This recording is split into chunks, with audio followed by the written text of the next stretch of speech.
संत ज्ञानेश्वरांनी ज्ञान दिले, नामदेवांनी भक्ती दिली, संत एकनाथांनी समता दिली, तुकारामांनी मानवतेचा संदेश दिला.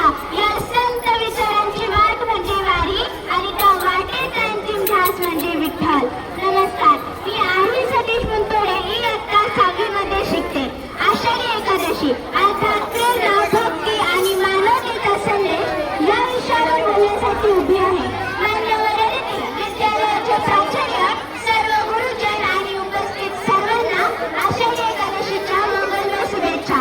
संत ज्ञानेश्वर, संत रामदेव, संत तुकाराम यासारख्या महान संतांनी भक्ती, प्रेम आणि समतेचा संदेश संपूर्ण जगाला दिला. संत रामदेव म्हणतात, तीर्थ विठ्ठल, क्षेत्र विठ्ठल, देव विठ्ठल, देव पूजा विठ्ठल. म्हणजे पंढरपूर हे केवळ शहर नाही, तर ते भक्ती, समता आणि माणुसकीचे पवित्र तीर्थक्षेत्र आहे. म्हणून ही सर्व संत मंडळी आषाढी कार्तिकीला पंढरपुरात पाहिजे. त्यांच्याबरोबर हजारो वारकरी विठ्ठलाची दिंडी घेऊन पायी न्यायचे. त्यांच्या पायाला पुढे यायच्या, पण चेहऱ्यावर आनंद. देवापर्यंत जाण्याचा मार्ग पायाने नाही, तर श्रद्धेने चालतो. ज्या श्रद्धा होती है बाहर कठीण रास्ता भी आसान हो जाता है.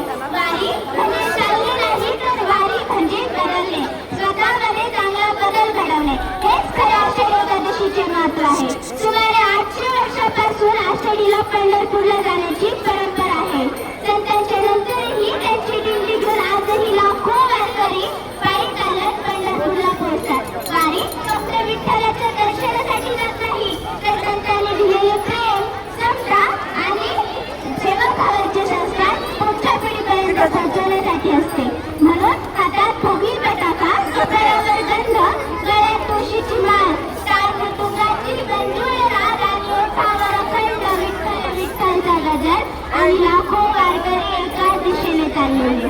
चक्क ऊन असो, मुसळधार पाऊस, पोटात अन्न असो नसो, पावले कधी थांबली नाही, कारण त्यांच्या पायात शक्ती असते, मनात भक्ती असते. गरीब असो वा श्रीमंत, लहान असो वा मोठा, स्त्री असो वा पुरुष, सगळेच असतात वारकरी. मित्रांनो, आज आपण चंद्रावर पोहोचलो, मंगळावर यान पाठवले, पृथ्वीमधून बुद्धिमत्ता एक तयार केली. जग एका मोबाईलमध्ये आहे.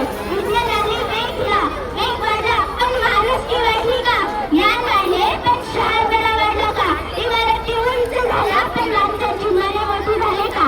या सर्व प्रश्नांची उत्तर आपल्याला वारीत मिळतात. कारण वारी आपल्याला शिकवते, जातीपेक्षा माणुसकी मोठी, संपत्तीपेक्षा समाधान मोठं, स्वार्थापेक्षा सेवा मोठी आणि धर्मापेक्षा कर्तव्य मोठं.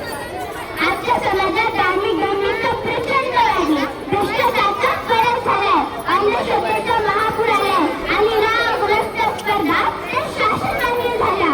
500 वर्षांची किल्ल्यांचा चिरा अजूनही मजबूत आहे, तर सध्या रस्ते, पूल, इमारती उद्घाटन व्हायच्या आधीच कोसळतात. अशा वेळी आपल्याला संत श्रेष्ठ तुकाराम महाराजांचे विचार आठवतात. सत्य सत्याशी वर केले ग्वाही, सत्य सत्याशी वर केले ग्वाही, मागे आहे नाही बहुमता, हे आठवते.